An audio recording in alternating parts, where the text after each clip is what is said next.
ದಶಮಹಾವಿದ್ಯೆಗಳಲ್ಲಿ ಒಂದಾಗಿರುವ ತಾಂತ್ರಿಕ ದೇವತೆ ಮಾ ಬಗಳಾಮುಖಿ ದೇವಿಯ ದೇವಸ್ಥಾನ ಹಿಮಾಚಲ ಪ್ರದೇಶದ ಕಾಂಗ್ರಾದಲ್ಲಿದೆ. ಇಲ್ಲಿ ತಾಯಿಯನ್ನು ಪೀತಾಂಬರಿ ಅಂತಲೂ ಕರೆಯುವುದುಂಟು. ತಾಯಿಗೆ ಹಳದಿ ಎಂದರೆ ಅತ್ಯಂತ ಪ್ರೀತಿ. ತಾಯಿ ಬಗಳಾಮುಖಿಯ ದರ್ಶನ ಮಾಡಿ ಹವನ ಮಾಡಿಸುವುದರಿಂದ ಶತ್ರುಬಾಧೆ, ದುಷ್ಟಶಕ್ತಿಗಳ ಕಾಟ, ಕೋರ್ಟ್ ಕೇಸುಗಳು, ಭಯ, ಅಹಂಕಾರ, ನಕಾರಾತ್ಮಕ ಚಿಂತನೆಯನ್ನು ಹೋಗಲಾಡಿಸುತ್ತಾಳೆ ಎಂಬ ನಂಬಿಕೆ. ಪುರಾಣಗಳ ಪ್ರಕಾರ ಹನುಮನ ಮಾರ್ಗದರ್ಶನದಲ್ಲಿ ಶ್ರೀರಾಮನು ರಾವಣನ ಮೇಲೆ ಜಯ ಸಾಧಿಸಲು ಇಲ್ಲಿನ ಬಗಳಾಮುಖಿ ದೇವಿಯನ್ನು ಪೂಜಿಸಿದನು ಎಂದು ನಂಬಲಾಗಿದೆ. ಇಂತಹ ದೇವಾಲಯದಲ್ಲಿ ನಮ್ಮ ಗುರುಗಳಾದ ಆಚಾರ್ಯ ಶ್ರೀ ಗುರುಪ್ರಕಾಶ್ ಗುರೂಜಿಯವರ ಮಾರ್ಗದರ್ಶನದಲ್ಲಿ ತಾಯಿಯ ದರ್ಶನವನ್ನು ಮಾಡಿಕೊಂಡೆವು. ಈ ಯಾತ್ರೆಯಲ್ಲಿ ಪ್ರಮುಖ ಕ್ಷಣವೆಂದರೆ ಗುರುಗಳು ಹಾಗೂ ಶಿಷ್ಯರೊಂದಿಗೆ ಹವನ ಮಾಡಿಸಿದ್ದು. ಗುರೂಜಿಯವರ ನೇತೃತ್ವದಲ್ಲಿ ವೇದ ಮಂತ್ರಗಳ ಘೋಷದ ನಡುವೆ ಹೋಮ ಅತ್ಯಂತ ಭಕ್ತಿಯಿಂದ ನೆರವೇರಿತು.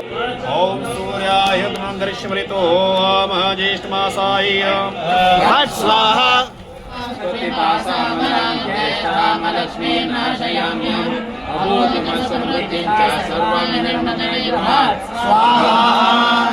ಹೋಮದ ಸಮಯದಲ್ಲಿ ದೇವಾಲಯದ ವಾತಾವರಣವೇ ಶಾಂತಿಯಿಂದ, ಆಧ್ಯಾತ್ಮಿಕ ಶಕ್ತಿಯಿಂದ ತುಂಬಿದ ಅನುಭವವಾಯಿತು. ಆ ದೇವಿಯ ಸನ್ನಿಧಿಯಲ್ಲಿ ಕಳೆದ ಆ ಕೆಲವು ಕ್ಷಣಗಳು ಜೀವನದಲ್ಲಿ ಎಂದಿಗೂ ಮರೆಯಲಾಗದ ಅನುಭವವಾಗಿ ಉಳಿಯಿತು. ಈ ದೇವಾಲಯಕ್ಕೆ ಪ್ರತಿದಿನ ಸಾವಿರಾರು ಭಕ್ತರು ಭೇಟಿ ನೀಡುತ್ತಾರೆ ಹಾಗೂ ನೂರಾರು ಸೆಲೆಬ್ರಿಟಿಗಳು, ರಾಜಕಾರಣಿಗಳು ಸಹ ದರ್ಶನವನ್ನು ಪಡೆಯುತ್ತಾರೆ. ನಿಮಗೂ ಸಹ ಜೀವನದಲ್ಲಿ ತೊಂದರೆಗಳು, ಶತ್ರುಬಾಧೆ, ಕೋರ್ಟ್ ಸಮಸ್ಯೆಗಳು, ಆಸ್ತಿ ವಿವಾದಗಳು ಇದ್ದರೆ ಒಮ್ಮೆ ಬಗಳಾಮುಖಿ ದೇವಾಲಯಕ್ಕೆ ಭೇಟಿ ಕೊಡಿ. ಇಲ್ಲಿ ದೇವಿಯ ಶಕ್ತಿ ಅಪಾರ. ಗುರುಗಳ ಮಾರ್ಗದರ್ಶನದಲ್ಲಿ ಆಗಸ್ಟ್ 7ರಿಂದ 10ರವರೆಗೆ 4 ದಿನಗಳ ಪಂಚಭೂತ ಲಿಂಗಗಳು ಮತ್ತು ನವಗ್ರಹ ದೇವಾಲಯಗಳ ಯಾತ್ರೆಗೆ ಬರಲು ಆಸಕ್ತಿ ಇರುವವರು ಇಲ್ಲಿ ನೀಡಲಾದ ನಂಬರಿಗೆ ನವಗ್ರಹ ದೇವಾಲಯ ಎಂದು ವಾಟ್ಸ್ಆಪ್ ಮೆಸೇಜ್ ಮಾಡಿ ಗುರುಗಳ ಜೊತೆ ದೈವಾನುಗ್ರಹಕ್ಕೆ ಪಾತ್ರರಾಗಿ. ಧನ್ಯವಾದಗಳು.